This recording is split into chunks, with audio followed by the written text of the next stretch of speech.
So let's hope for August 15th, and August 15th is not very far away. ఈ రోజు నుంచి బహుశా ఒక 40 రోజులు programme has been postponed. So programme postpone అయిన నేపథ్యంలో ఇంకా మెరుగ్గా ఈ ప్రోగ్రామ్ను మనం చేయడానికి ఏమేం చేయాలి అనేది కూడా కొంచెం ధ్యాస పెట్టమని చెప్పి I'm requesting all the collectors, because this is one program కలెక్టర్స్కు పేరు జిల్లాలో చిరస్థాయిగా మిగిలిపోయే కార్యక్రమం కూడా. ప్రజలు కూడా పలాని కలెక్టర్ ఉన్నప్పుడు పలాని ప్రభుత్వంలో మేలు జరిగింది మా అందరికీ కూడా అని చెప్పి కలెక్టర్ల పేర్లు కూడా చిరస్థాయిగా కూడా నిలబడిపోయే అంశం అన్నది కూడా మర్చిపోవద్దండి. కాబట్టి ఈ ప్రోగ్రాంలో ఇదే స్టీము, ఇదే మోమెంటం కంటిన్యూ విత్ ఇట్. ఇంకా మెరుగ్గా ఈ స్కీమును చేయడం కోసం ఏమేం చేయాలి అన్న దాని మీద కాస్త ఫోకస్ పెట్టమని చెప్పి కలెక్టర్లందరినీ కూడా రిక్వెస్ట్ చేస్తూ ఉన్నాను. ఇన్ఫ్యాక్ట్ ప్రోగ్రాం చూస్తే దాదాపుగా 62,000 ఎకరాల పంపిణీ చేస్తూ ఉన్నాం. ఇందులో దాదాపుగా గవర్నమెంట్ ల్యాండే 25,000 ఎకరాలు, ప్రైవేట్ ల్యాండ్ కొనుగోలు చేసి ఇస్తూ ఉన్నది దాదాపుగా మరో 23,000 చిల్లర ఎకరాలు.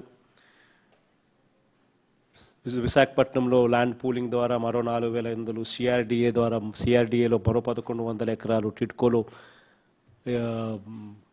హౌసింగ్ ద్వారా ఇస్తూ ఉన్న మరో 2,500 ఎకరాలు, మొత్తం కలిపితే దాదాపుగా 62,000 ఎకరాలు పేద ప్రజల పేరుతో రిజిస్ట్రేషన్ జరగబోతూ ఉంది.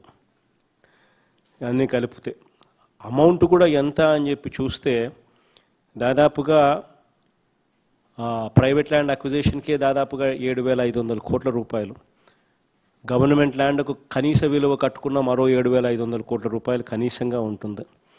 ఈ ఎన్ఆర్ఈజీఏ పనుల ద్వారా మరో 2,000 కోట్ల రూపాయలు. ఈ విశాఖపట్నం సిఆర్డిఏ టిడ్కో ఈ స్థలాలకు సంబంధించినవి కూడా స్థలం విలువ ఎంత అని లెక్కేసుకుంటే మరో 2,000 కోట్లు ఉంటుంది అప్రాక్సిమేట్లీ. అంటే దాదాపుగా 20,000 కోట్ల రూపాయల మేరకు దాదాపుగా 20,000 కోట్ల రూపాయల ఆస్తులు 30 లక్షల కుటుంబాల చేతుల్లో పెడతా ఉన్నాం. అంటే ఇంత గొప్ప కార్యక్రమం బహుశా దేశ చరిత్రలో ఎక్కడైనా జరిగిందో లేదో నాకైతే తెలియదు, కానీ రాష్ట్ర చరిత్రలో ఇంత గొప్పగా ఎప్పుడూ కూడా జరగల. గత ప్రభుత్వ హయాంలో ఎన్ని ఇళ్ళు కట్టారు 5 సంవత్సరాల కాలంలో అని చెప్పి కూడా లెక్కలు తిమ్మని చెప్పినాను. లెక్కలు తిమ్మని చెప్తే ఆశ్చర్యకరమైన విషయాలు కూడా బయటకు వచ్చాయి. ఎన్ని కట్టారు అని అంటే పేదలకు సంబంధించిన ఇళ్ళు ఎన్ని అని చెప్పి అంటే కేవలం అంటే 3.5 లక్షల ఇళ్ళు మాత్రమే కట్టారు.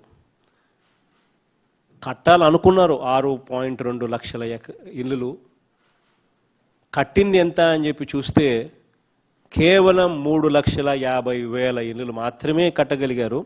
అందులోనూ 1,300 కోట్లు బకాయిలు. పేమెంట్ ఇవ్వకుండా మనం ఇవ్వమని చెప్పి ఏకంగా పేమెంట్ కూడా ఇవ్వని పరిస్థితులు. కేవలం 3.5 లక్షల ఇళ్ళు మాత్రమే కట్టిన పరిస్థితి. అర్బన్ హౌసింగ్లో ఎన్ని కట్టారు అని చెప్పి చూస్తే అర్బన్ హౌసింగ్లో మరీ దారుణం. అర్బన్ హౌసింగ్లో 7 లక్షల ఇళ్ళు కట్టాలనుకున్నారు, కానీ కట్టింది ఎంత అని చెప్పి చూస్తే కేవలం 3 లక్షల ఇళ్ళకు మాత్రమే స్టార్ట్ చేసినారు. స్టార్ట్ చేసిన వాళ్ళు స్టార్ట్ చేసి అవన్నీ కూడా సగంలో ఆపేసినారు.